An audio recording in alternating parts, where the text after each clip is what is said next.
You're listening to the Talking Headways Podcast Network. Talking Mondays. Keep moving on. Keep moving on. Talking Mondays. Keep moving on. Keep moving on.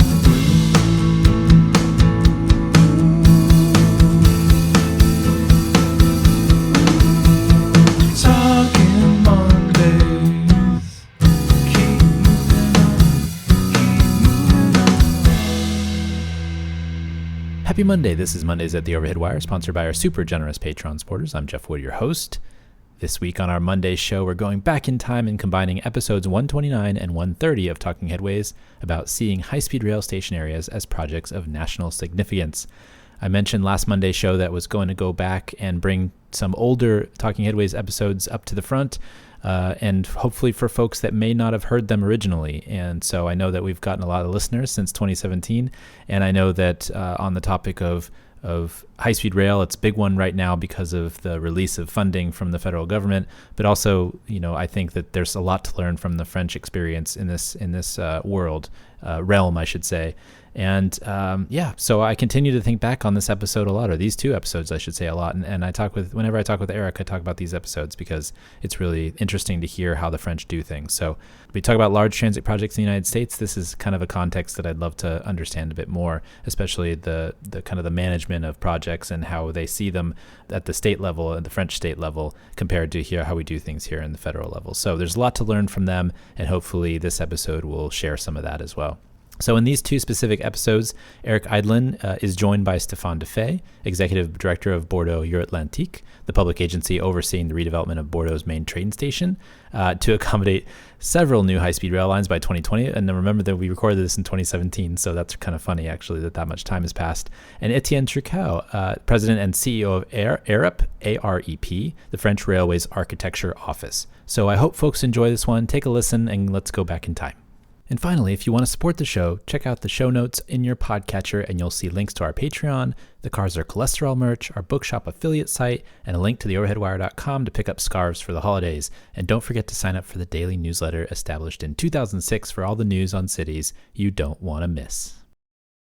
Thanks so much, Jeff, and thanks for inviting me and Etienne and Stephan to join you this week. Etienne and Stephan came to California in October, at the time of the Rail Evolution Conference. We had a big public conversation at that time on high-speed rail and related development opportunities. Etienne and Stephan are really well positioned to advise us here in California on what we're doing in this area. Stephan is head of a large public agency that is overseeing redevelopment of Bordeaux's station area, as that area is being connected to the nation's high-speed rail network. Etienne is president of the French Railways Architecture Office, so a lot of great experience to share with us. Before we get into more detailed questions, I wanted to raise a few more general issues. And this one can go to either Etienne or Stephan. I think for U.S. listeners, it's really helpful to understand a little bit the geography of France. So could one of you tell me basically how population is distributed throughout the country, and maybe a few words about the rail network in France related to that? France is 60 million inhabitants country. We can say that 1/6 of the population is concentrated in the Paris area. About 2/3 of the population in large cities, large for French scale, not necessarily for US scale, meaning cities from 600,000 inhabitants to up to 2 million inhabitants. These are distributed around Paris. French state is also a very centralized state, not at all federal, meaning that all the political power, economic power is concentrated in Paris and in these urban areas. Let's say that the 10 first cities in France concentrate 2/3 of the earners of France, meaning somehow a very concentrated issue with some rural areas split around all these cities. And can one of you tell me also a little bit about the initial reason for the development of the high-speed rail system? I think in my interviews in France, I understand that initially it was to alleviate train congestion in the area of Dijon. I understand there was a lot of congestion on the conventional rail network. But could you talk a bit about that? Maybe it's not that easy to talk about the reasons. It's more easy to talk about the consequences of the development of the high-speed rail network. Because if you look back to the reasons, there were plenty, in fact. The economical reason, how to boost French economy through better connection through the main cities, but also social reasons, when it was an easy way for families to go to holidays. The idea that it's really, all these reasons have something in common, is the fact that it's deeply rooted with the idea that it's an organization of the geography of France, which is the main reason for developing this network. If you look now at the consequences of the development of this network, which started more than 30 years ago in 1981, with the first link between Paris and Lyon. So 35 years later, we have something like 2,000 kilometers of high-speed train, which connect, we can say, Paris with all the major cities of France now. But I say Paris with because that's still the same star map where you have Paris in the center and all the spider map with all the lines going from Paris to all the main cities. Right. I see two main consequences on the geography of France. The first one is that the mental map of French people has considerably changed. The way they look at France, at the relationship with space and time, is completely different now. They look at France as a network of cities, easily connected one with the other, and it has strong consequences on the mobility and the way to live in France. People of the new generations are very easily going from one place to another, and it's not a problem. It's so easy, it's so simple. In less than 2 or 3 hours time, you go from one place to another by train, which you could do before with planes, but which was much more expensive, difficult to access, and so on and so on. The second major consequence is about the economical growth and development of the cities. To take an American concept, which is TOD. In France, we don't speak about TOD, transit-oriented development. What we have lived in French cities is something very close to TOD in terms of development of cities and districts around stations, which is a major issue we discussed a few weeks ago in California, revolution. The development of new CBDs around high-speed train stations is really one of the big impacts of TGV in France, and a big impact on the social economic geography of France. It's interesting that you raised the US concept of TOD because many of you mentioned that you like that concept. But one thing that I think maybe is understood on a much deeper level in France, perhaps, than in the US, is how transportation infrastructure can have really profound place-defining effects on the communities in which it's built. In the US, it's very much like if you look at the San Francisco Bay Area's program to focus development around transit stations, it's really much more of a data-driven type of exercise. It's really how can we get as many jobs and housing around the transit stations in different proportions. It's not so much about how this elevated rail structure, how that defines future development opportunities around it, or how do we make sure that the plaza in front of the station, how does that facilitate pedestrian access? We're maybe a little bit less far along on those questions. And I've heard French leaders talk about transportation projects as urban projects. I think that's really a pretty fundamental concept. Can you talk a bit about how that basic philosophy emerged in France, or where it comes from? I think what is very interesting is that ideas and that practice, modern idea, has came both from successes and failures. One very interesting failure is in Picardy, a region north to Paris, was a station created with the idea that the station would create the economic development, and the result some decades after is that really nothing happened. Really nothing. At the other side, looking at Lyon or Lille, that were the first cities reached by the high-speed rail, there was immediately the thing has been taken seriously. Perhaps first because there was a great chance is that the existing railway stations were already in the center part of the cities. If you look even in Paris, when you look at the position of the stations are in the center of Paris. They are not around.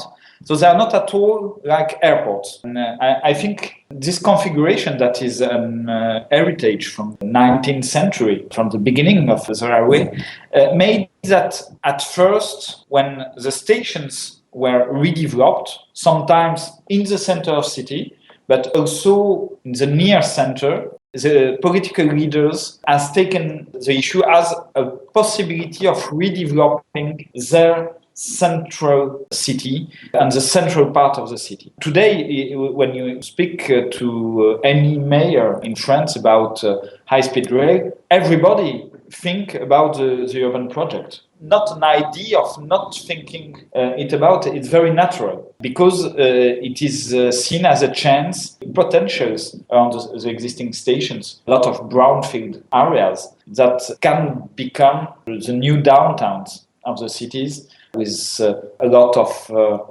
economic growth, of course, a lot of housing, but also a lot of fun, leisures, experiences, and so on. So the way to develop the new things that a city needs, it's easier to develop them here than in the historic downtown, which is not always so easy to handle with. There in your answer, you raised a number of important issues that I'd like to come back on. So the first is the importance of proper station siting. So if I'm hearing you correctly, Stephan, I guess you could say it's really hard to create new urban environment where there isn't already one present, and that the transportation infrastructure really isn't enough. As robust as it may be, it's probably not going to be enough to create this great urban place in and of itself. There are some examples, I suppose, where there has been some success in creating new developments around rail, but typically it sounds like the most successful examples were the examples that you cited of Lyon and Lille, and of course the city where you work. Yes. Hopefully it'll be the same case in Bordeaux. So this idea of central city station siting, is that pretty fundamental in your opinion? Yeah. I think that clearly there are two types of high-speed rail stations, and that's a good thing. In France, there has been many debates about the question of the location of the stations, many criticism about Gare de Picardie, Stephan was talking about, and also some new stations in Greenfield, in Avignon, Valence, Aix-en-Provence in the south of France. But progressively, people understood that, in fact, the two types of stations, center of the city and out of the cities, was both necessary because these stations, which are located really out of the cities, are, in fact, focal point for great territories with a lot of people living in small cities, in rural areas, and for whom the access to this new station is much easier than the access to the center of the city, which is congested, traffic jams, and so on and so on. And so it works. And what we see that this new station out of the cities, most of the people access by car or by bus from their little town where they live. The central stations, most of the people come with public transportation and metro, tramways, and so on and so on. In terms of urban development, of course, these new stations out of the cities are more like airport, and sometimes some economical activity occurs around some hotels, a few offices, not that much. Whereas in the central cities, when there is brownfield, when there are places that could be densified, former industrial areas that could be turned to CBDs or housing areas, it really works. It was the case in Lille, of course. We like to speak about Lille because Lyon and Lille, of course, was really the first 30 years ago. It was a mix of economical opportunity, arrival, of course, for the high-speed train, which was a booster for that, and a strong political will, which is something also very important. In both cases, the mayor of the city was a key actor of this development in order to attract investors, in order to give the direction of the new urban development. I guess if we're going to draw comparisons to the US on these points that you're raising about station setting, I guess some people here might make the point that, yeah, it might be important to provide access or improve accessibility for people who are in far-flung places that aren't necessarily well connected to the state's network of airports or existing rail infrastructure. But I guess some here might say, well, those communities really aren't rail supportive communities. So are we investing a lot of money in places that really aren't well suited to rail travel? To go back to this idea before we progress too far of transportation projects as urban projects, what typically happens here in the US, and I think it's a little different in France, though I understand there are similar dynamics too. A lot of big transportation projects get funded through specific sources of funding that come from transportation agencies, and there's sort of this idea that we need to safeguard that money for transportation. I guess to go back to Etienne's point about the really critical role of high-level political involvement in Lille, you need somebody, it seems, at that level who is responsible to some degree for the allocation of the transportation dollars, but who keeps in mind the broader urban context and who is responsible for articulating and championing a bold vision for the city and the district, and of course of the train station as integral to that vision. I guess that maybe brings us to the issue of governance, and perhaps these are some areas where Stephan is really well versed. Could you talk to us a little bit, Stephan, about the entity you work for, Euratlantique, which stands for Public Planning Agency, but it's a state agency. And maybe we can talk a bit about the specific competencies that you have in-house. The structure that I'm leading is very typical between transportation and urban development. In fact, we were created because of the decision to invest in an high-speed rail between Paris and Bordeaux. The main reason of our creation was that the political people at every level, state level, region level, city level, everybody said, we do a major investment in terms of transport, taking the opportunity of transforming the district around the station. Which is very interesting in this way of thinking is first the economical model. Why? Because you pointed out in a very clear way that there is an issue about the funding of transport. To be clear, we have exactly the same issue in France, meaning it's not so easy to fund a new major high-speed rail investment. So we have to protect this funding from not being used for other things. And what is interesting is, in fact, if you take this opportunity of using the value created by the transport in the transformation of the station district, in fact, what we see is that you do not have the necessity of a real additional public funding. In our case, for example, we are balanced between our commercial revenues and our spendings. We spend 1 billion euros on the district around the station, and we earn 1 billion euros from the selling of construction rights. I came back on what you pointed on the competences, because it's important in order to understand how we manage to.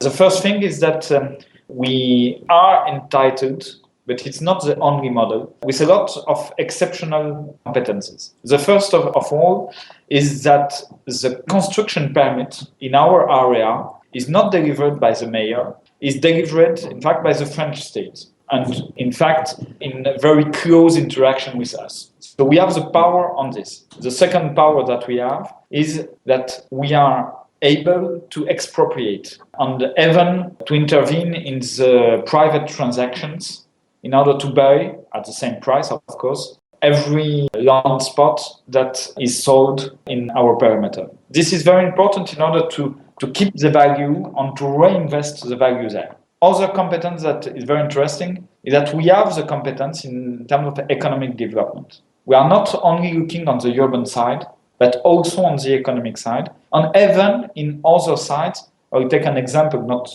to be exhaustive. On the cultural point of view, we have the capacity of investing in the cultural development of this area because we consider that is also a factor of attractivity of this new area. On a very practical way, we have created a foundation that invests more than 10 million euros in the cultural side around the station. So very large and broad competencies. And perhaps to finish, the governance itself. We have at our board our major stakeholders, meaning the French state, the region that can be compared somehow to a state in US, the department, let's say the county in US, and the 3 cities, because we intervene on the territory of 3 cities. And every time at the upper possible level, meaning the mayor, the governor, the president of the county, very, very high level involvement in the development. And very interesting also, people from different political sides. We are not a political body. We are really a project body. And we are there in order that the initial vision, initial long-term vision, be kept alive until the delivery of the district, meaning 15 years. To return to the point of in-house competency here and the relationship between the competencies you have within your agency, within your organization, and political leadership, how important is it for your agency, Euratlantique, to have, in addition to, of course, engineers, you have top-notch urban designers, you have architects, you have economists, and like us, you have lawyers, I'm sure. Yeah. Also, even in France.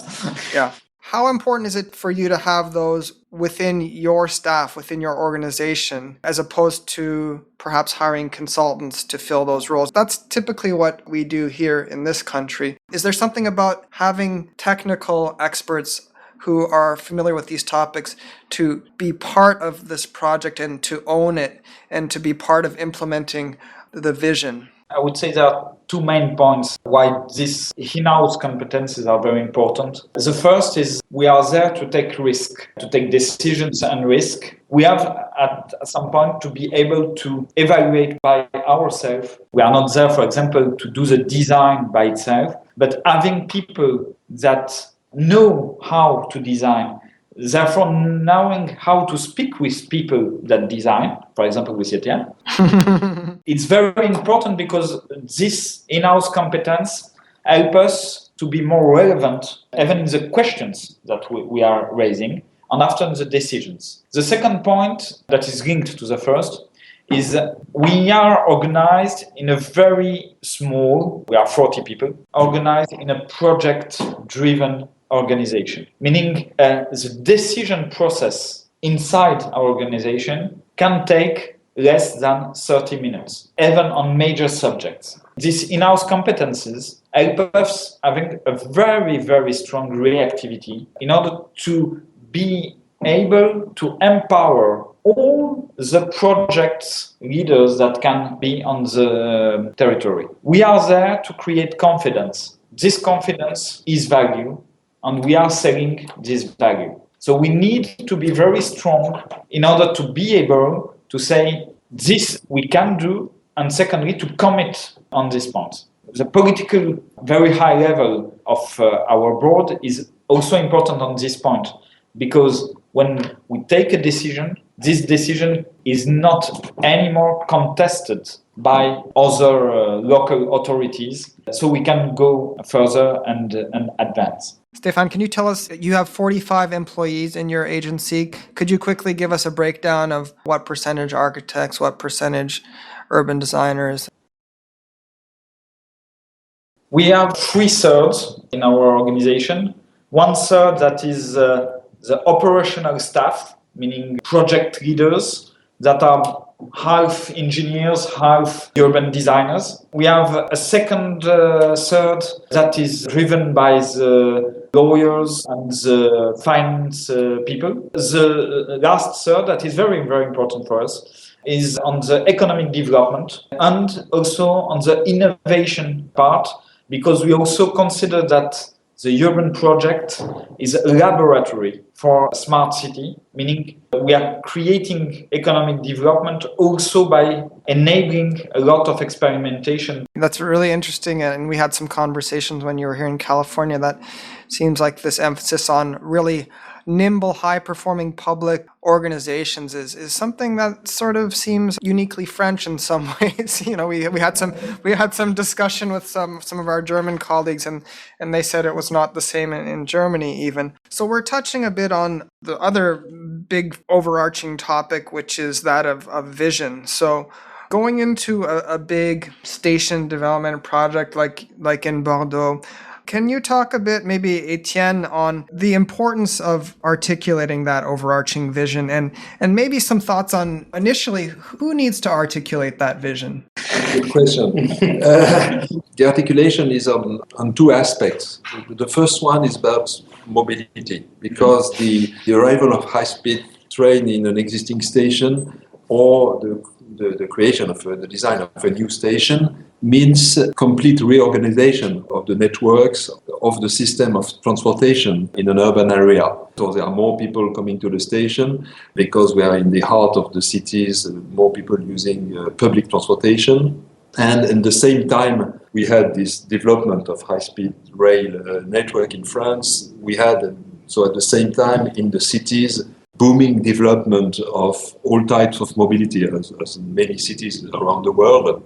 And so the way to adapt this new station to the mobility networks in general is very important. The second aspect of this articulation is the urban articulation. How to make district, which was usually a former industrial district with low density, low activity, how to turn it into a new CBD, a new place of living for the people, for the citizens. So about these two questions, usually the local authorities, either the cities or the établissement public, when they exist, are in charge of developing the local transportation and the districts. And there are people in charge of developing the station. And in almost all cases, we have lots of discussions and workshops with both the local authorities or the établissement public and the designers, the urban designer, the urban planners. They have taken to work on those questions. In a way, sometimes surely something very rich in the method, where we don't know exactly, I would say, who is working on what. When I remember what happened in Lille, for instance, where Rem Koolhaas, architect from Netherlands, was in charge of the urban planning, and we were in charge of designing the new station, the Lille Europe. And so we have a workshop where we were talking about how to organize the public space, and a part of this public space is called a station, just because you have a facade and a roof and access to all the transportation means and services and shops, and you call that a station. But it's just a part of the public space network of the city, of the streets, the square, the plaza. And so at the end of the day, we had one project. It was a project of district and a project of station. And of course, I think this is very, very powerful, because it makes really, it's a guarantee of having this strong connection of the station and the city development. Well, that really, you seem to be articulating the role of the train station as an urban project. In the case of Lille, then, it seems like some of the most important features of the station itself, they emanated out of broader urban planning and master planning considerations for the district. It seems really important, I guess. There's the famous window on high-speed rail there at Lille, which is created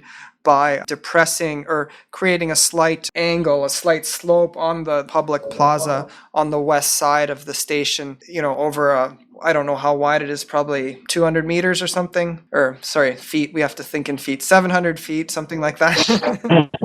Yeah. Creates a two-story elevation on the one side of the station. So it seems like that decision is something that has broad implications for the functioning of the district, but then it has specific ramifications for the design of the station. And so it also has to be something that happens pretty early, it would seem, to decide some of these big architectural gestures. So I guess I'd like to follow up on that point. And this is probably a question for Etienne. How early is it important to start thinking about the specific architectural design of the station? Or how do you start unpacking that issue? Well, as soon as possible.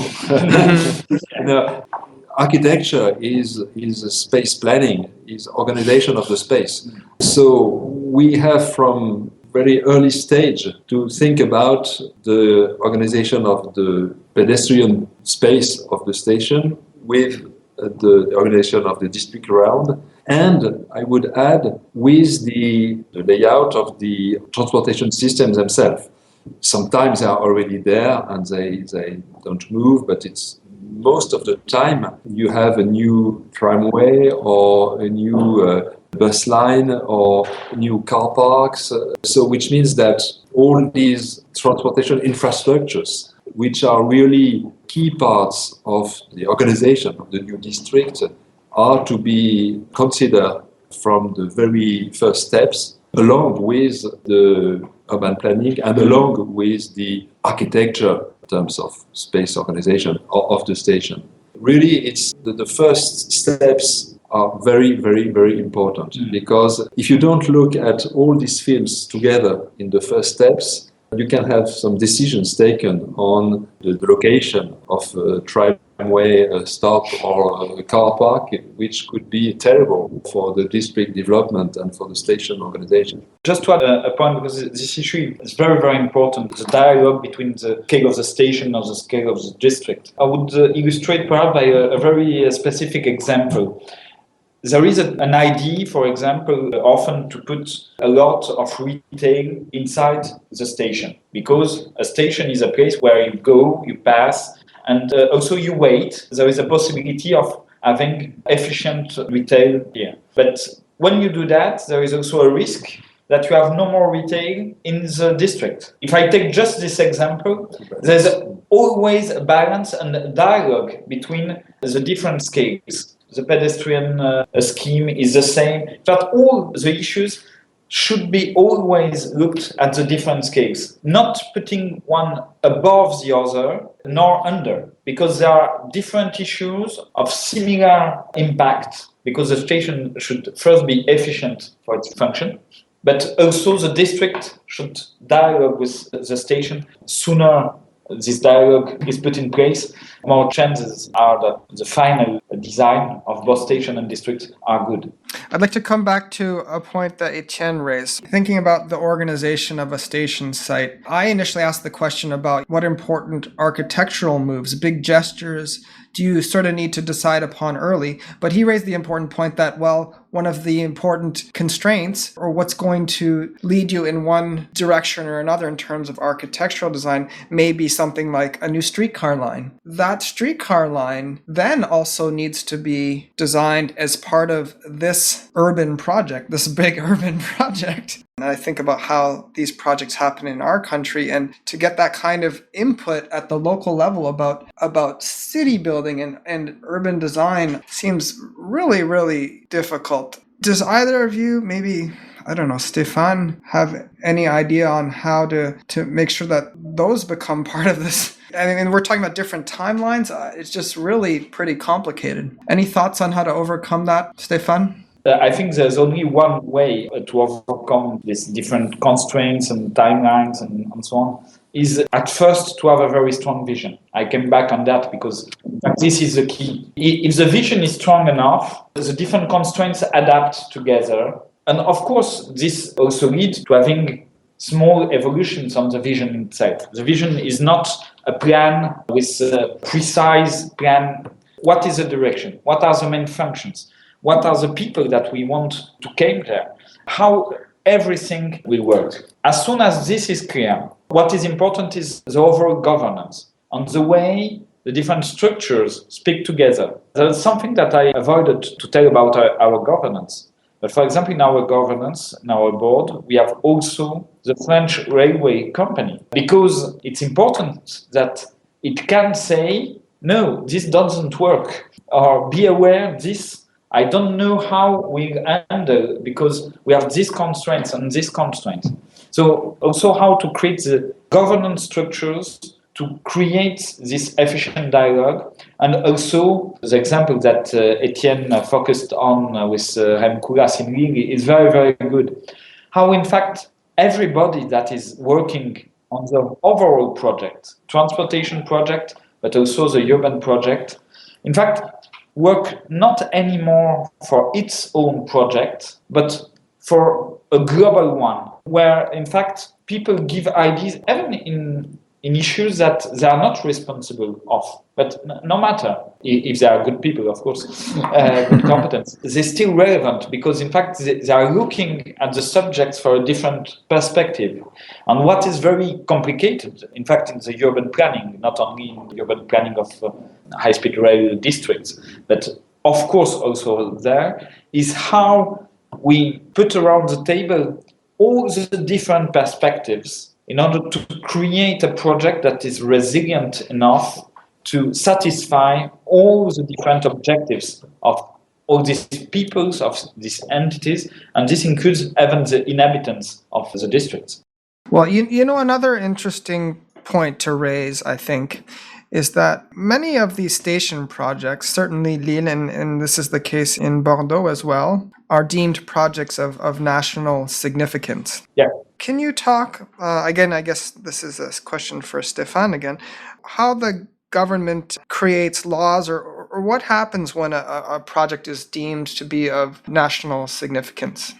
First, perhaps if we have to compare to the US, I think the comparison would be more at the state level. Yeah, that I think that's absolutely correct. Here in France, first, there are not so much projects of national interest. There are 15 in France, and among the 15, there are some that are very old ones, still relevant. I will take an example. The first of them is La Défense Central Business District. The Central Business District of Paris is a national interest project since 1958. So meaning there are not so much, and that is important. If there were too much, it would be quite difficult. In fact, when the states say a project is of national interest, usually, or at least today, it's usually on demand of the local authorities. And in fact, the local authorities, what they are asking from the state is not so much money. It can be an issue on some projects, but it's not the important point.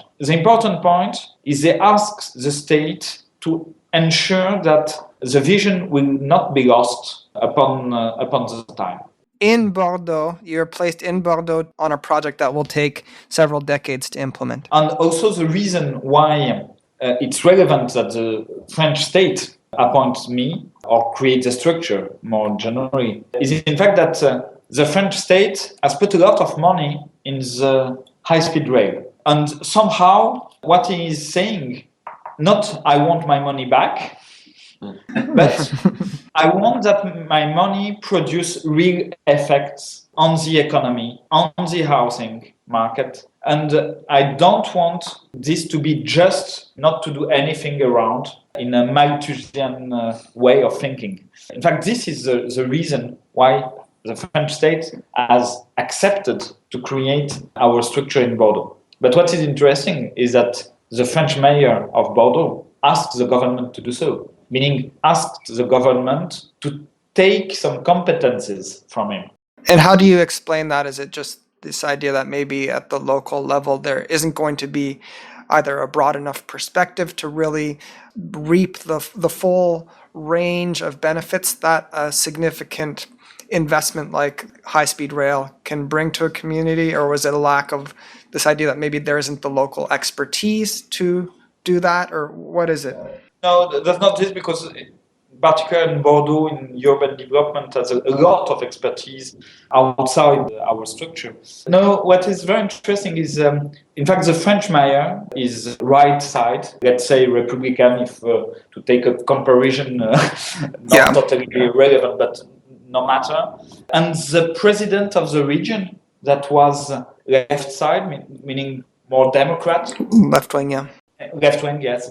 What was important for them, because they were conscious that their common interest for the region and for the city was that the high-speed rail has real effect on the attractivity of the city of Bordeaux and of the region that is around. And the only guarantee of that was to have the state that say, okay, I come, and perhaps in somehow a technocratic way also, because not only the state in the political way, say, I'm there to check that the promises that you made in terms of investment, personal investment, in terms of pushing the project, in terms of financing also, you will respect your engagement from the beginning to the end. Before we stray too far, I wanted to go back to this issue of the station as a destination in and of itself and not just a transportation facility. Etienne, can you tell us what elements are needed in a station or station area in order for it not to simply be a transportation facility?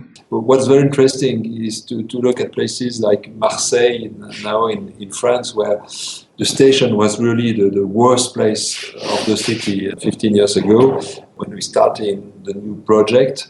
And the worst place in the city, meaning that it was just a place where you didn't want to stay and to rest. When you arrived, it was terrible, just fighting with a taxi driver to be sure that there were really taxi drivers.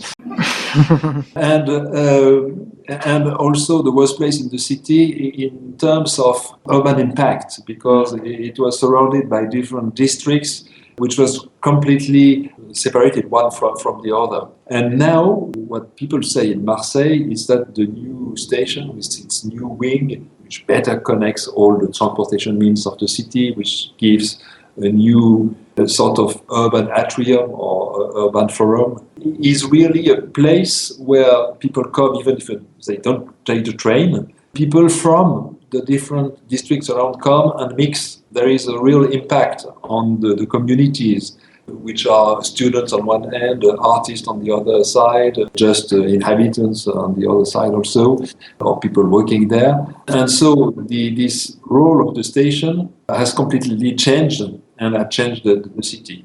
There is no real recipe for that. There is just consideration on what could happen inside and somewhere the quality of the space. You know, it's something strange in urban planning. All urban planners, urban designers can say that.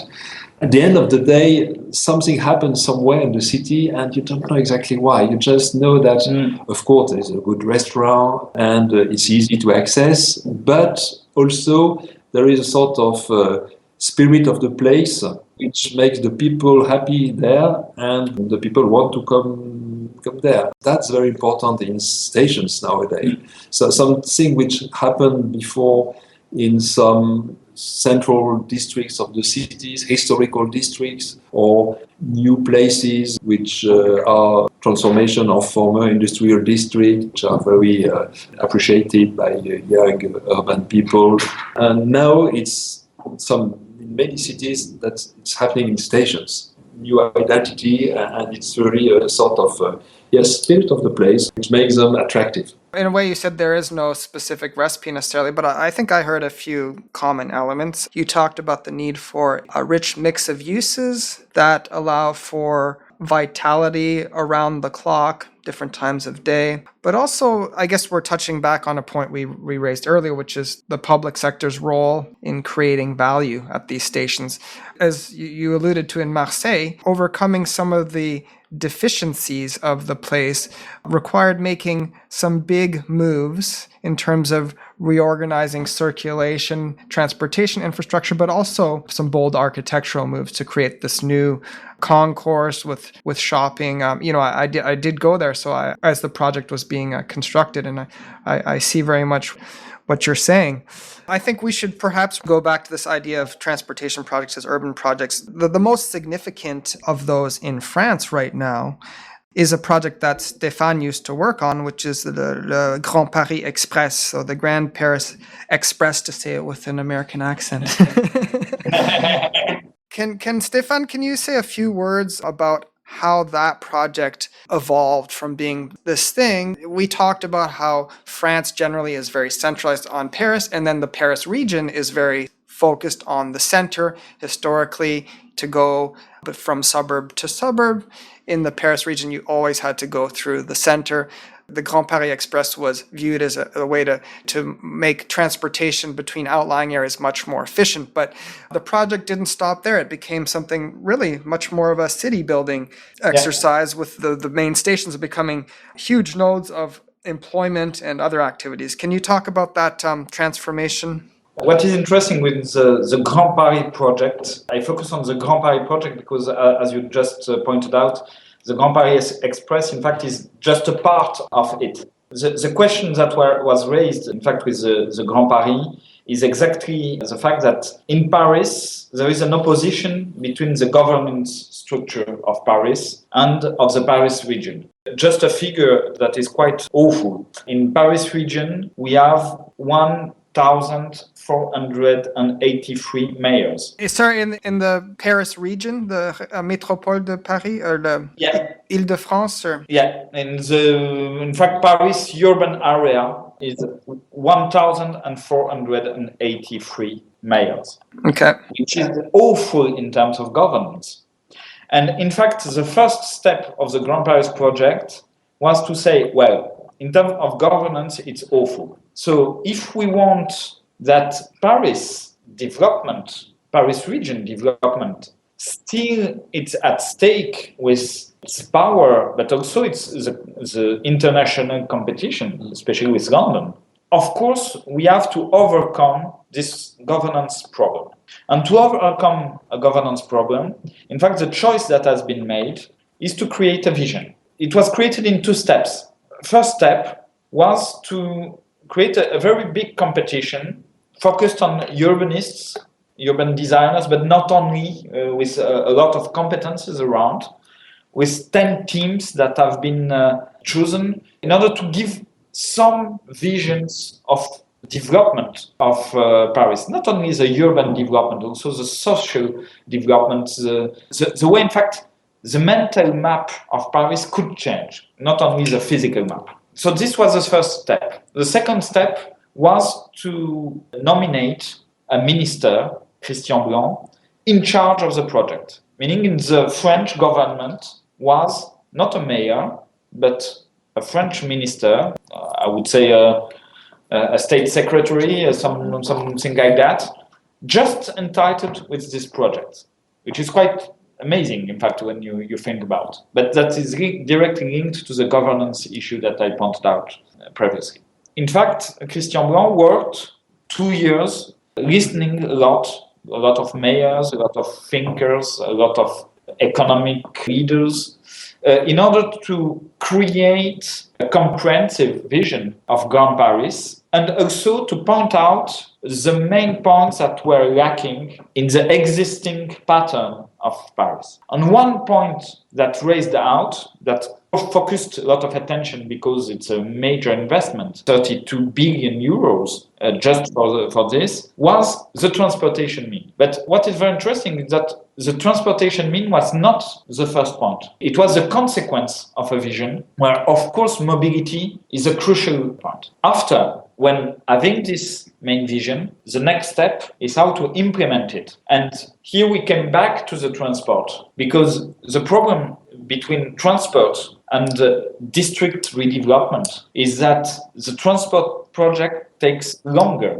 than the first step of the urban redevelopment of district. And in fact, you cannot really start the full redevelopment of districts that are not well connected as long as the promise of a new transportation mean is not only said, but is about to be there. So that's the reason why today the focus is more on the Grand Paris Express project, with straightforward big focus on the stations of this infrastructure because they are the nodes of the urban redevelopment of the different districts that are around. And what is very interesting also is, as a consequence of this big project, the governance of Paris region is under change because, in fact, the different mayors were not able to stay in the former situation. In fact, they felt themselves obliged to evolve to a more structured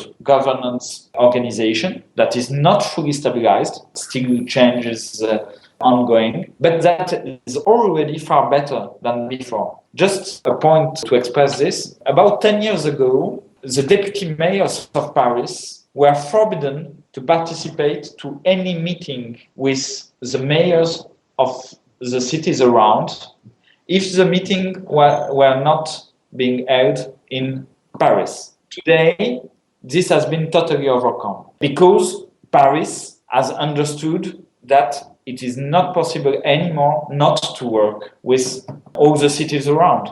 Because in fact, Paris, the border of Paris is an administrative border. Well, not only because there is also an infrastructure, but it is a mental border more than a physical one. And in fact, the main issue of Paris today, and Paris understood this not only because of the Grand Paris, but it's part of the process, that its future depends on the way to create links with all the suburbs of Paris. Well, that's a really interesting history for that project. It sounds like perhaps in fact, it wasn't developed just as a transportation project from the get-go. In other words, with the understanding that transportation isn't an end in and of itself, rather, we need to think about why people are moving around. So a pretty fundamental question in transportation planning and urban planning. So anyway, that's a really inspiring story, though, about a very holistic project development process. I think, there are many lessons that other countries and cities can draw from that. I'd like to end with a few questions about your visit. Not many, just maybe one question. So you both came here last month in October. And one of the things we did is we went down to the future site of San Jose's high-speed rail station, Euratlantique station. Perhaps Etienne I'd like to hear from both of you, but first Etienne, what were your impressions from the site visit and learning about local planning efforts? Are there some general thoughts you'd like to share with everyone? Looking at San Jose Euratlantique station, my first impression that it's a great opportunity. Well, San Jose is the center of part of the urban region of the San Francisco Bay Area, but in itself, it's already the center of a big community, big amount of population. They like to say it's center of Silicon Valley. Yeah, it's the gate of the Silicon Valley. That's right. Yeah. One of the gates of the Silicon Valley. So it's a great opportunity first for that, and because it's close to downtown San Jose, the station, but in a place where it's quite, loose, empty now. It's all parkings, public parks, or small buildings. Lots of underutilized sites. Yeah, and really. So it's it's not greenfield, but so there are many opportunities, of course. The second aspect of what I noticed on the visit is that we understand in the workshop we had there is a really strong, I don't say if it's political or local will. People are waiting for something, which is very important because there are some places where we work on high-speed train stations around the world. Well, it's a non-event. People are not really interested. So what's happening? Okay, a new station. Okay, so we can take the train in a better condition. Thank you very much. But here, people from the county, from the state, really understand that something could happen around this. All that means that all the conditions are there to create a real great project, urban project, transportation project, economical project, social project on this place. many of the ingredients, as long as we think about the broad overarching vision, and it sounds like perhaps we have some details in terms of governance to work out as well. And then it's funny what Etienne, you sort of half jokingly compared the station context in Euratlantique to a greenfield site, but that's sort of touches on, I think, what I heard Stephan say when he visited the station area, which is he characterized it as a planner's paradise. Yeah, true. You know, and for people here who are familiar with the constraints around the station from our perspective, that was an interesting insight. But anyway, so Stephan, what do you have to add to Etienne's comments? Not a lot. I would say just a few points. The first point, Etienne said it, a fantastic opportunity, especially because there is really a strong willingness to do something. The second point is a reachable opportunity. It's difficult because, in fact, we have seen that we have far more powerful tools in France to drive such projects than in the US. However, there is a very strong leverage that can be used in Diridon, and I would say also in Los Angeles. During the Revolution conference, we made the focus on Los Angeles. It was the same feeling. It's because there are a lot of public lands around the station. One of the main issues, not only the only one, is how, in terms of governance, but also in terms of project management, these public land spots are used to leverage in order to direct the transformation of the private land spots that are around and that are absolutely necessary to have a comprehensive project, both in Diridon but also in Los Angeles. And perhaps the last point is, I think these two cases, but probably also others, the same way. They can use inspiration from European experiences on this, French, but not only French. There are also other. I was in Rotterdam, not far away. It's very interesting. Also in Germany, Great Britain, and so on. But also not to copy paste the methods, because the tools and the challenges, especially on one of the main difficulties that I have foreseen, and I was not at all thinking about before coming in California, was in fact in France we have a French railroad company, and one, not 15. And we have seen in Diridon, but also in San Francisco, just when you enter a station, it's so strange for a European perspective to not having a comprehensive information for the user, not having only one ticketing system, right, and so on and so on and so on. But this is for the customer. This is also a big challenge, and we have seen it in order to organize and coordinate this at the station level and after at the district level. What was very interesting in Diridon, especially, was that people that were there fully conscious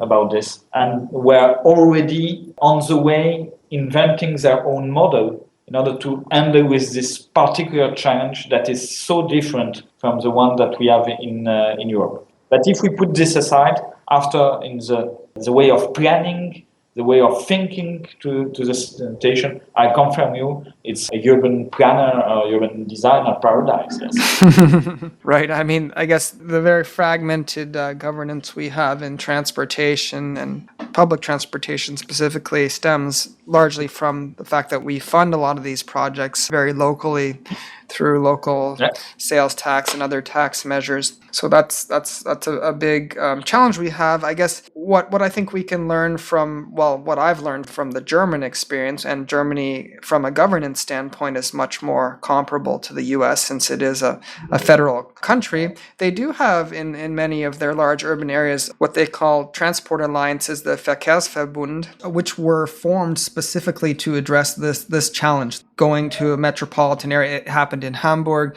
to make some sense out of the dizzying array of different transit services and to provide a more seamless experience for customers. And they did that without getting rid of those many agencies, but just by recognizing that transit is something that is inherently regional and that actually even local entities need to give up a little local control in order to get the most out of their locally raised money. So in closing, I think Jeff was really taken with this idea that it's the public sector that is responsible for creating value at stations and station areas. They do that by making big infrastructural moves. They do that in some cases through control of land. And as we've discussed, that's something that in France you have much greater control over. You have more powerful tools. And then finally, as we alluded to in reference to Marseille, the public sector also creates value through big architectural decisions that create spatial arrangements that would not be possible without bold public sector role that is drafted, that is developed by public sector people who understand the importance of the big vision and architectural design. So Jeff, can I turn it over to you to finish that one off? Sure, yeah. So thank you guys so much for coming and being on the show. So the final question is basically, what is the role of the public sector in creating value at these intermodal stations like a Union Station or a Diridon in the future?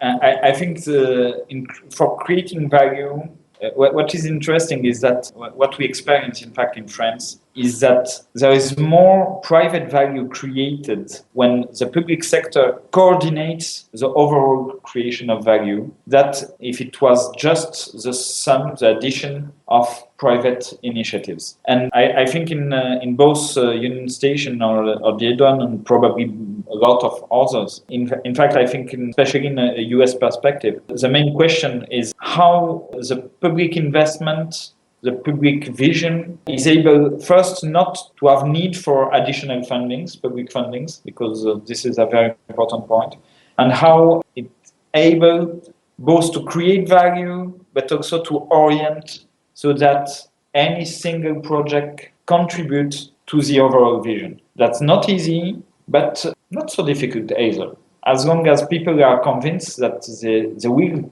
end the day with more value created than if they just their own project on their side, I think that this can really work. At least is what we experience in a lot of cases in France. And I think it's also something that's very compatible with the way US think and work, and also the structure that exists with the difficulties in terms of convergence, but also the opportunity of having different perspectives at stake at the same time. Just to add a few words about this, what Stephan calls the role of the public authority to coordinate comes also through the vision. Yeah. What we call the vision before. The fact that there is someone who is in charge of creating the vision first, of course, by talking with all the stakeholders, and then keeping the way and the goal. In that regard, I would just mention a risk also, because I talked about opportunities, but coming from our experience, there is one risk in that type of operation of project, is that some decisions are taken too early in terms of infrastructures, in terms of types of projects and the location of projects around the station, which become obstacles for the next step. I remember when I was in Diridon station, we had discussions, and I understood that maybe some not decisions, but already studies had been done for the BART station or for the viaduct for the high-speed train, and that's good that some reflections and studies have been done, of course, on all these questions, but it has to become a decision if and only if it's really looked at a more global scale, and to be sure that it's really the right answer for the specific item, for the specific issue inside the global vision. Well, clearly, vision is key to all of this. Vision is often a term that is used. People feel that it's something that's sort of not very meaningful, but I think both of you, Stephan and Etienne, have given us some concrete ideas about what kind of vision is specifically needed as it relates to big intermodal station development, and given us some more detail on that. So I think that's very helpful. So with that, I think we are going to finish up. Well, Etienne and Stephan, thank you so much for joining us. We really appreciate it. Oh, a pleasure. Yeah. Thank you very much also. Bonne soirée. Merci beaucoup. Merci beaucoup. Talk